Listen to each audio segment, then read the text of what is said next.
This interview actually took place before the regionals in Division One. This was before their conference tournament, actually. And I was just kind of in the middle of going to a trip to OKC to watch the OKC Thunder play, and then kind of wrapping up the pregame and preseason stuff, I should say, for the season. So please like and enjoy the interview I had with Eli Hill. And without further ado, let's begin. Welcome to Inside the Mink, your go-to spot for everything happening on and off the diamond all summer long. Today we have our fifth ever interview. I'm excited to introduce Eli Hill from Eastern Illinois University, the redshirt sophomore from Smithton, Illinois, attended Freeburg High School. He played 1 year for the Renegades. During that season, the team accomplished winning the Mink League. So let's begin at the very top. What intrigued you to play in the Mink League? It's fairly close to home. It's only about 2.5 hours away. And honestly, my coaches just came up to me. They're like, "Hey, we found a spot for you this summer, so you're going there." And I'm really glad I did. I had a ton of fun, and I got a lot better too. Yeah, you guys had a really good season. Kind of take us through that season as a whole. You guys ended up capped it off with a championship. Yeah, it was a lot of fun. It was just a really good group of guys, and we got hot at the right time. Got hot for playoffs, and we ended up doing the thing. So that was pretty cool. And there was many key at bats in that series. How do you kind of mentally prepare for bigger at bats and bigger games? Yeah, you just got to be able to slow the game down. Take a deep breath and like really just be in the moment. Not make the moment more than it is. Like it's just still an at bat, something you've had thousands of. You just got to be able to slow it down and realize it is just an at bat.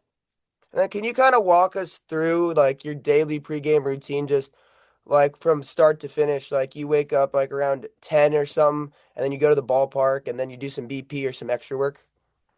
Yeah, so I like to get up fairly early. So I'd be up like 8 or 9, usually before 8 actually. But I'll get up, make some breakfast, hang out, try and stay off my phone as much as I can. And then if we have like I don't know, I don't remember what time we played at in the Mink. Was It was it like 7-ish. so for a 7 game? I'll probably get around 3:30 maybe. Do some early work before BP. We had a group of like 4 or 5 of us, so it would be early work every day, and that's just hitting the shed with the cages. They've got a really good setup in Jeff City, so we had the assets to do that. And then yeah, just pregame BP on field. Then usually I would eat something before that, and then stretch throw, and then ready to go for game time. That is, that's a long day, I'd say. So, like, even with the Renegades, you getting late back, would you still try to get up early and get a workout in or something like that? I'd try to. I'd try and lift in the morning. Summer ball is a little bit different, especially like sometimes you get home at like 2 and 3 a.m. So those days I'm usually trying to sleep in a little later. But if I can, I like to stay in my routine, getting up fairly early. Okay, what was one of your favorite memories about playing in the Mink League for the Renegades? Um, Honestly, just the guys. I met a lot of cool people. Still talk to some of them, and we just had a great group that year.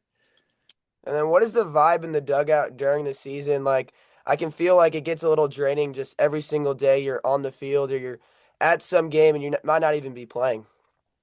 Yeah, it definitely is a long season. That's where having good teammates comes in. Like you can have fun together, even if you're not playing. So just being able to go every day and grind through it is. And then what's kind of a hobby that you had during the summer, like in an off day or something? Would you still be going that extra work or maybe playing some few holes on the golf course or fishing maybe? I like to golf. So on my off days, I try and not think about baseball. I just try and get away from it. So I do like to golf in my free time. So what's your best club? Are you a big driver or you like a good putter? It depends. It used to be my wedges. I'd probably say my wedges are my best clubs. Anything from like 100 to 150. Drivers hit or miss. And then, so if you're not playing baseball, you're playing golf. Do you do anything else like chilling, relaxing off the field? Yeah, I like to just hang out with friends and family. I recently started playing guitar within the last year or so too, so that's been fun to try and learn that. And then in summer ball, you kind of you don't know every pitcher. You don't have a big scouting report. it's sometimes first time you're seeing them and it could be a big game or for a playoff push. How do you kind of approach facing a new pitcher pretty much every day? I'm just sticking to my blanket approach of just trying to hit the fastball, be on time for his best fastball, and hammer it. And then we're gonna go to a segment the really only segment that I have on this show. It's called the rundown. I'll have 30 seconds. I'll ask you as many questions as you can answer.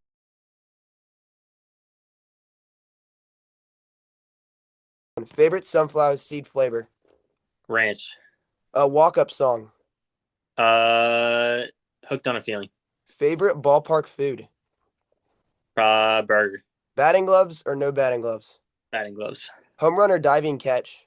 Home run. Favorite baseball movie? Sandlot. No, Post-game snack? um, like a Chipotle bowl or something like that. Dirt or turf? Dirt. Pretty good.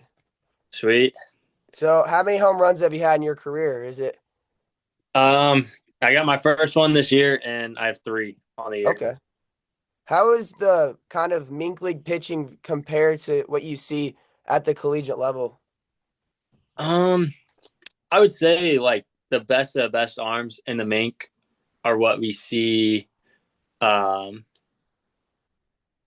usually. There's a lot. We just see a lot more of the very best arms in the mink. Okay, are you a little superstitious at all? Like, if you're playing well, are you making sure you're doing a similar routine, or you kind of like wearing the same socks every game?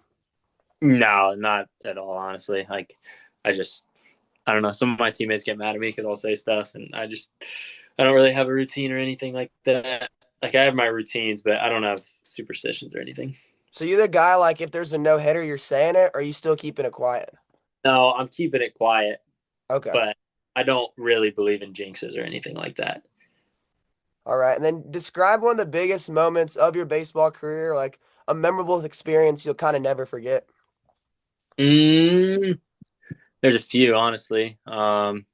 This year we won the regular season, which was just pretty sweet. It's awesome. Hopefully we can win the tournament, and then um, my junior year of high school, state champs. That was pretty sweet. And then where were you batting the lineup then? How'd you do during that postseason run? I hit fourth junior year, I think. Yeah, four. I played second at the time too. Okay, so you had to kind of move places. How was that moving to the outfield, going to the next level? Oh, the outfield's so much easier. If you're a good athlete, you can figure it out in the outfield. So it hasn't been too difficult. So the adjustment obviously is hitting. I mean, you're not seeing those guys you're seeing at this level. How long did it take you to kind of like marinate and get used to that? Yeah, it took me honestly a while. So my first year I redshirted, I wasn't really ready to play at this level. Then last year I had some glimpses of it, like I could do it. And then this year I started off slow, but then I finally figured it out. I got hot, so it just takes time. And then I got hurt. So So how long ago did you start playing baseball, like all the way to the T-ball days, and how has the ride been so far? gosh, from as long as I can remember, I've been hitting wiffle balls in the backyard.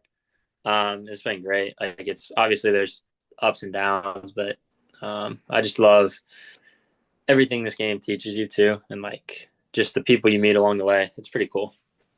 And then how do you like kind of balance, say you are in a slump, you're not maybe hitting as well. Do you kind of just maybe do like a no BP thing, or do you do like extra work or something? Um, I would say I'm probably an extra work guy, but I just try and take. Obviously, you can't take too many swings, but I just try and take focus swings. Maybe try and switch something up when I'm starting. What my approach is, just switching things if I have to. And especially at that D1 level, how has analytics kind of changed your approach? Because you're getting every single kind of what a pitcher can throw at you. Yeah. So the biggest thing for me is like the percent, like what percentage guys throw certain pitches. Like if he's 70% slider, I'm not going to go up there sitting fastball. Like I'm going to have that in the back of my mind. So that's nice to know. We don't have all the fancy stuff because we're a smaller school, but we still do get some of that, like percentages and fastball velo. The biggest thing I want to know is fastball velo and like if he is throwing his off speed a ton, I want to know that too. And is there any kind of difference with a metal and a wood bat with you? Is it challenging to hit a wood bat? Because it seemed like during the season it was kind of a pretty easy transition. Yeah, I would say it is. Like I really like hitting with metal a lot more. My miss hits are a lot better. Like wood and metal, the barrel's probably the exact same, but wood or metal's just so much more forgiving. Like, what was kind of your favorite baseball player growing up when you're younger? I really like Dustin Pedroia. I liked Matt Carpenter. Just retired. Really like Matt Carpenter though too. Dustin Pedroia and Matt Carpenter probably. Yeah, actually my favorite player growing up was Dustin Pedroia as well, so that's pretty darn cool. Yeah. And then what is your approach to like kind of hitting in the game? Just like are you more of a gap to gap approach or you just swing for the fences and put one over? Um.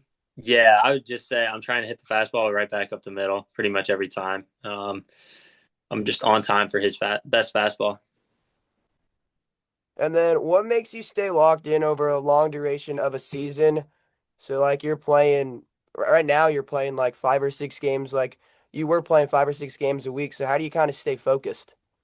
Yeah, you got to remember like what's at stake. You're chasing a championship. We've got a chance to do something special this year, so just keeping that kind of in mind. Well, I thank you for taking this interview. I really appreciate you taking time out of your day to talk with me. Yeah, of course, man. Well, that's all we have today. Please like and subscribe as we continue the summer marathon of Mink Baseball.